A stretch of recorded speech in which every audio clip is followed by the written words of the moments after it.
her for her clarity and also for bringing this bill timely. Thank you. Thank you. Honorable Sri V. Vijay Sai Reddy. Thank you, Deputy Chairman, sir.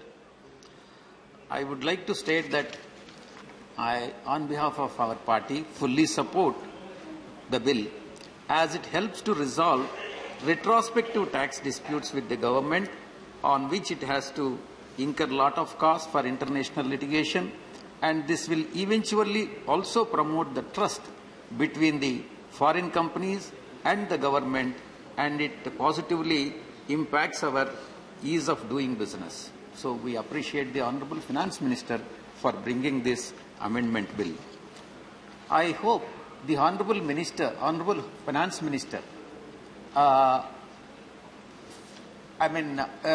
now onwards, not only in respect of this section 9 subsection 1 clause 1 subclause 1 explanation 5 read with 147, 153A, 153C, 143, 144, not only these sections, I hope Honourable Finance Minister from now onwards will not bring any amendment in the Income Tax Act with retrospective effect. This is the assurance what the then Finance Minister, after BJP came to power, the Honourable Arun Jaitley ji has assured the House that no retrospective amendments insofar as Income Tax Act is concerned. I hope the Honourable Finance Minister also will adhere to that, and so that the protracted litigations could be avoided.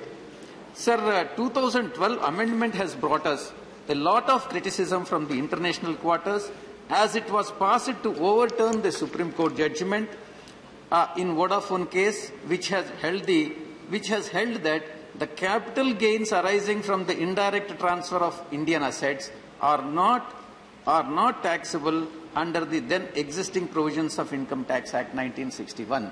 See, this is the amendment which the Congress party has brought in, which is very unfortunate. This is to overturn the Supreme Court judgment. It means that in an asset which is located in India, where the management control is located outside India, and there is a transfer between two individuals outside India, and that capital gains are not taxable. This is the essence of the amendment, which is very, very unfortunate and against the true spirit of Indian taxation. And the Honourable Finance Minister has brought the amendment rectifying the analysis. We really appreciate the Honourable Finance Minister. The move by the centre paves way for companies, including Vodafone and KN, to withdraw the litigation in the Indian international courts with an assurance from the government that its demand for retrospective tax will also be withdrawn. It is also proposed to refund the amount paid in these cases without any interest thereon. So I draw your kind attention, Honourable Finance Minister, Madam, and as I have pointed out, it is not only in respect of the sections which the Amendment Act deals with, and even in respect of other sections also. Section 220, which deals with the interest, and Section 221, which deals with the penalty. In all the cases, we expect you not to bring any amendments retrospectively from now onwards.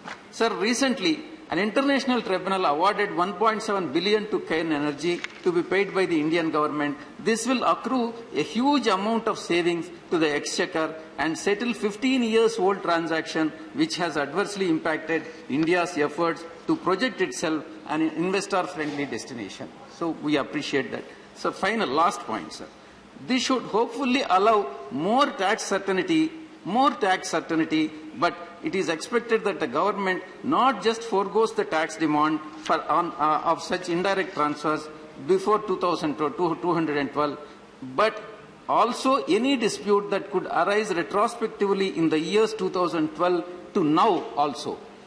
Sir, leaving this grey area will take away the conclusiveness of the proactive steps taken by the government. We hope the government, Honourable Madam, can start afresh and leave the regimen of retrospective tax behind us and encourage the higher foreign direct investment flow into the country. Thank you. Thank you, sir. Thank you. Honourable Vijay Sai Reddy ji.